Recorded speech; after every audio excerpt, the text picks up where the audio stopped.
Starting out, tell me about yourself. My name's Michelle Morris, and I write under the pen name currently Michelle Leigh Miller, and I'm an indie author. So, when did you first want to become an author? I think I've been writing. I think a lot of people say this. I've been writing since I can remember. I think my very first full short story that I remember writing was probably, I don't know, maybe fifth grade or something like that. And I actually found it not long ago, and it was basically a ripoff of the movie Teen Wolf.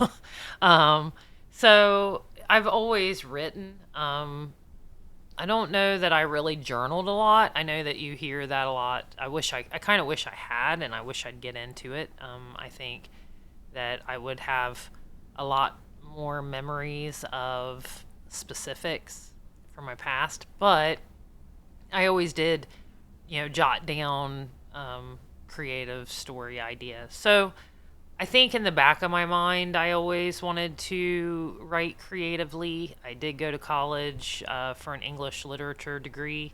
Not that you have to do that to be a creative writer, but I've always followed the words. I've always enjoyed reading and always enjoyed those classes.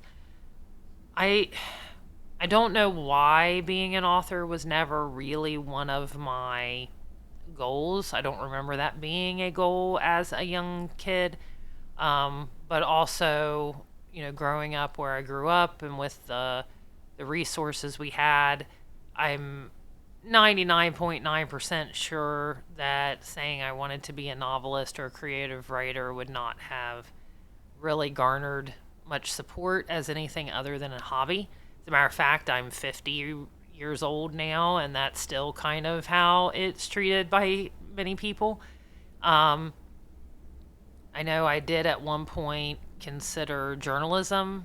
I didn't take that route right out of high school, but I did end up there. So, my first book that I published, I had written on for a long time. So I guess an answer, very long-winded answer to your question is I don't remember it ever being a goal. It's just something I've always done. So, what was your first published work?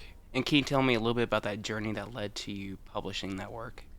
My very first published book was the book Finding Evelyn. And it actually started out, the working title for a very long time was Fight or Flight. If I remember correctly, I started writing it for a class. I found the files of it on flash drives from way back. So I had started writing it for class, and then I do remember, like, after my kids, because my kids were younger at the time, after my kids went to bed, because at the time they went to bed at 7, 8 o'clock, and I would sit on the recliner and write for a couple hours, and, I'd write here and there. But really, it just became that thing that I went to every once in a while over probably a 10 to 11 year period. As a matter of fact, one time, it was pretty much done, and I burned it, literally burned it, took the whole manuscript that I'd printed out, threw it away, or threw it into a bonfire, burned it. I can be a little dramatic.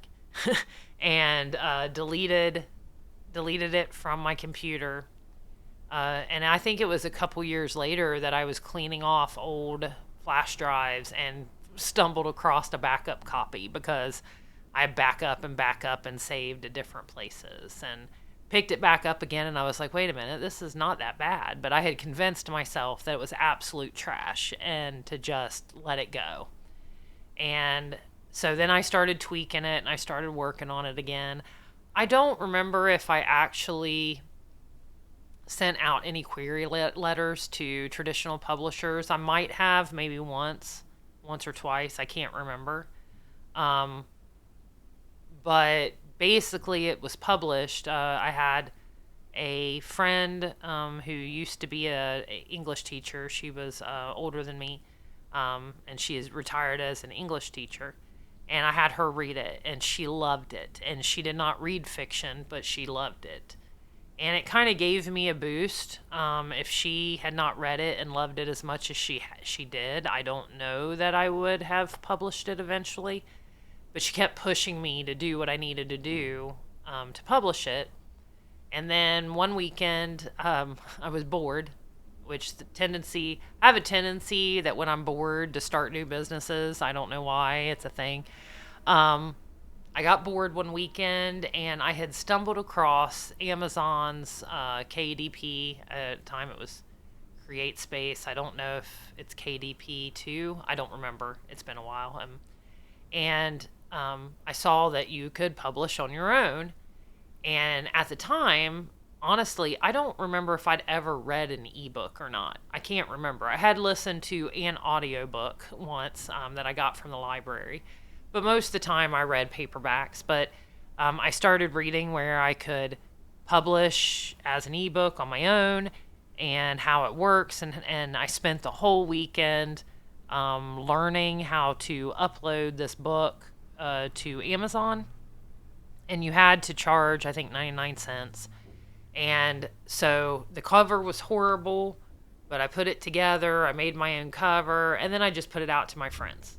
I had no expectation that anybody would read it, much less enjoy it.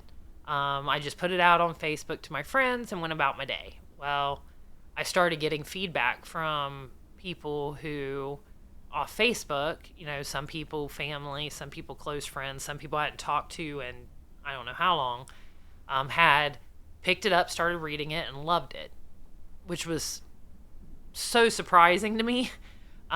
It was funny because even that manuscript, one of the people got back to me and they're like, I absolutely loved it, but did you know you have big chunks crossed out? And I had actually struck through entire paragraphs and to go back and delete them and didn't. So it was a totally amateur thing at the time, and just kind of breaking out of it just sitting there because I just kept chopping away at it. And so I just threw it out on Facebook, and that was 9 years ago now, I think. I don't know, it was 2016 when I first did it. So that was kind of how that started. So, what do you feel like you personally have gotten out of this so far? The fact that I did it is huge. I have gotten more confident in my ability to write well. I'm not the greatest writer in the world. There's still a lot that I can learn from about novel writing. But the fact that I did it, the fact that that people enjoy it, is huge. I always like it when, I hear back from people who've read the books that it touched them in some way. And that's that's worth its weight in gold. Obviously, I publish to make money. If I wasn't, I don't necessarily publish to be rich. Not that I turn that down, but I do have to at least make a little bit of an income on it if I want to keep doing it. But in the grand scheme of things, the number one thing I get out of it is that people are enjoying reading them. And I was just told by a reader the other day that I have a gift, and that's always, it's hard for me to hear because I pick myself apart so bad, especially my writing. It's hard for me to accept, but I do very much appreciate that feedback. It helps offset the negative thoughts that seem to take precedence a lot of times when it comes to my writing. So that's probably just that growing confidence that yes, I can do this. I've never questioned whether or not I can publish. I'll figure out the ins and outs of the publishing industry. There's more I could be doing, which I'm hoping this year is the year that I can kind of all comes together, and I'm, chugging along. I've never questioned whether or not I can make it successful. But I did question my own writing ability a lot, and I still do. Do you have any tips that you could give perhaps our younger listeners or even aspiring authors in general? Let it go. Let that manuscript go to somebody else to read, somebody trusted. You want somebody who's not gonna just tell you they love it because they don't want to hurt your feelings, but you want somebody who supports you, because those are two different things. And you're going to hear a lot about people who scoff because a family member, like, somebody will say, well, my family loves my writing, and then somebody's going to scoff at it. It doesn't matter. It doesn't matter. It's all subjective.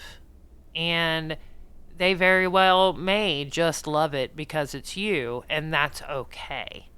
Don't ever let anybody tear you down if you are already at a place of weakness. You do need to be able to take constructive criticism, and I say constructive. So there's a big difference between somebody tearing somebody down just so they can get views on their social media channel, and somebody giving you constructive criticism on how you might be able to make your writing better. Thank you very much for that insight. Is there anything else you'd like to add before we wrap up? You can visit me at michelleleemiller.com, and I'm also on Facebook. So I do have exciting news coming up, at least for me. And you can also follow me there for when the new book releases. Okay. Well, thank you very much for your time. Bye-bye.